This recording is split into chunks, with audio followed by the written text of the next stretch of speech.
In this guide, I'm going to show you how you can fix it if your headset or microphone isn't working on your Xbox. Before we do get into this guide, make sure to like the video and subscribe to the channel with all notifications on. It really does help the channel and lets us know that you want more content like this. We'd greatly appreciate it, and if at any point throughout this guide you did have any questions, just ask them down in the comment section below and we can help you out further. I'm going to be doing my best to reply to every single comment down there. But first things first, go and press the Xbox button on your controller and scroll down to audio and music. So scroll all the way down, you're going to see a tab for audio and music right here.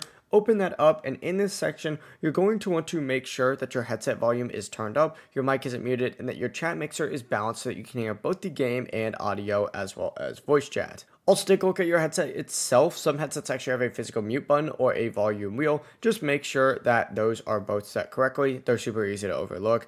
Next thing that you want to test though is your mic using mic monitoring. Turn up slightly and speak. If you hear yourself, your mic is going to be working.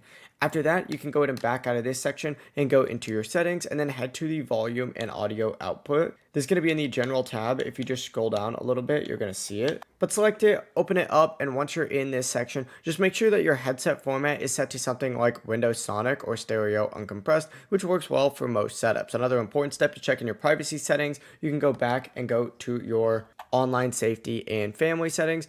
Open this up and just make sure voice communication is set to allowed in this option. If you play with people on other platforms, make sure cross-platform is also enabled, and then go into devices and connections and controllers and headsets, and here as well. Open that up and then go over to your headset and then just hit configure on it. Obviously, I don't have my controller connected right here, but you should see it in here like this controller. Just hit configure, and then you can also hit the three dots on it and check to see if there's an update as well by hitting update now. But yeah, it really is as simple as that. If you guys did have any questions, just ask them down in the comment section below and we can help you out further. I'm going to be doing my best to reply to every single comment down there. Before you do leave this guide though, make sure to like the video and subscribe to the channel with all notifications on. It really does help us out and lets us know that you want more content like this. We'd greatly appreciate it. Have a great rest of your day though. Peace.